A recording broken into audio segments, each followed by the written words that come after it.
نبوت مل جانے کے بعد 9 برس تک نبی اکرم صلی اللہ علیہ وسلم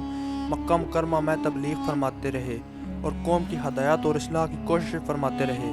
لیکن تھوڑی سی جماعت کے سوا جو مسلمان ہو گئی تھی اور تھوڑے سے ایسے لوگوں کے علاوہ جو باوجود مسلمان نہ ہونے کے آپ کی مدد کرتے تھے، اکثر کفار مکہ آپ صلی اللہ علیہ وسلم کو اور آپ کے صحابہ رضی اللہ عنہ کو ہر طرح کی تکلیفیں پہنچاتے تھے، مذاق اڑاتے تھے اور جو ہو سکتا تھا اس سے درگزر نہ کرتے تھے۔ حضور صلی اللہ علیہ وسلم کے چچا ابو طالب بھی انہی نیک دل لوگوں میں سے تھے جو باوجود مسلمان نہ ہونے کے حضور صلی اللہ علیہ وسلم کی ہر قسم کی مدد فرماتے تھے۔ 10ویں سال میں جب ابو طالب کا بھی انتقال ہو گیا تو کافروں کو اور بھی ہر طرح کھلے مہار اسلام سے روکنے اور مسلمانوں کو تکلیف پہنچانے کا موقع ملا۔ حضور اقدس صلی اللہ علیہ وسلم اس خیال سے طائف تشریف لے گئے کہ وہاں قبیلہ ثقیف کی بڑی جماعت ہے، اگر وہ قبیلہ مسلمان ہو جائے تو مسلمانوں کو ان تکلیفوں سے نجات ملے اور دین کے پھیلنے کی بنیاد پڑ جائے۔ وہاں پہنچ کر قبیلے کے 3 سرداروں سے جو بڑے درجے کے سمجھے جاتے تھے گفتگو فرمائی اور اللہ کے دین کی طرف بلایا اور اللہ رسول کے یعنی اپنی مدد کی طرف متوجہ کیا، مگر ان لوگوں نے بجائے اس کے کہ دین کی بات کو قبول کرتے یا کم سے کم عرب کے مشہور مہمان نوازی کے لحاظ سے ایک نوور مہمان کی خاطر مدارت کرتے، صاف جواب دے دیا اور نہایت بے رخی اور بد اخلاقی سے پیش آئے۔ ان لوگوں نے یہ بھی گوارا نہ کیا کہ آپ جہاں قیام فرما لیں۔ جن لوگوں کو سردار سمجھ کے بات کی تھی کہ وہ شریف ہوں گے اور محض گفتگو کریں گے، ان میں سے ایک شخص بولا کہ او ہو، آپ ہی کو اللہ نے نبی بنا کر بھیجا ہے۔ دوسرا بولا کہ اللہ کو تمہارے سوا اور کوئی ملتا ہی نہیں تھا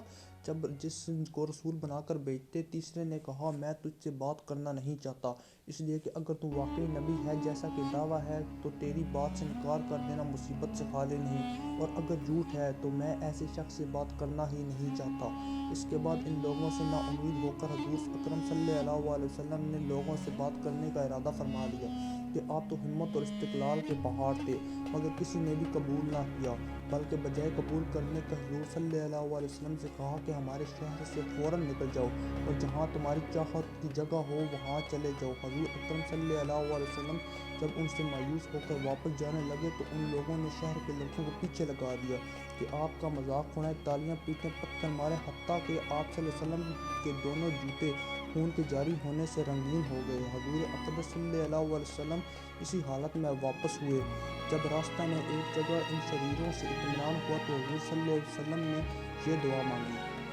اے اللہ، تجھی سے شکایت کرتا ہوں میں اپنی کمزوری کی، بے کسی کی اور لوگوں میں ذلت و رسوائی کی۔ اے رحمان الرحیم، تو ہی ذات کا رب ہے اور تو ہی میرا پروردگار ہے۔ تو مجھے کسی کے حوالہ کرتا ہے، کسی اجنبی بیگانے کے جو مجھے دیکھ کر تر شروع ہوتا ہے اور منہ چڑھاتا ہے، یا کسی دشمن کے جس کو تو نے مجھ پر قابو دے دیا۔ اے اللہ، اگر تو مجھ سے ناراض نہیں ہے تو مجھے کسی کی بھی پرواہ نہیں، تیری حفاظت مجھے کافی ہے۔ میں تیرے چہرے کے اس نور کی طفیل جس سے تمام اندھیریاں روشن ہو گئی اور جس سے دنیا و آخرت کے سارے کام درست ہو جاتے ہیں، میں اس بات سے پناہ مانگتا ہوں کہ مجھ پر تیرا غصہ ہو یا مجھ سے ناراض ہو۔ تیری ناراضگی کا اس وقت تک دور کرنا ضروری ہے جب تک تو راضی نہ ہو۔ تیرے سوا کوئی طاقت ہے نہ قوت۔ مالک الملک کی شان قہاری کو اس پر جوش آنا ہی تھا کہ جبرائیل علیہ السلام نے آ کر سلام کیا اور عرض کیا کہ اللہ تعالیٰ نے آپ کی قوم کی وہ گفتگو جو آپ سے ہوئی سنی اور ان کے جوابات سنے، اور ایک فرشتہ کو جس کے متعلق پہاڑوں کی خدمت ہے آپ کے پاس بھیجا ہے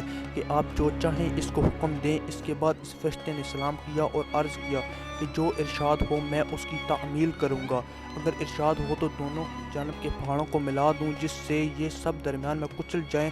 یا جو سزا آپ تجویز فرمائیں۔ حضور کی رحیم و کریم ذات نے جواب دیا کہ میں اللہ سے اس کی امید رکھتا ہوں کہ اگر مسلمان نہ ہوئے تو ان کی اولاد میں سے ایسے لوگ پیدا ہوں جو اللہ کی پرستش کریں اور اس کی عبادت کریں۔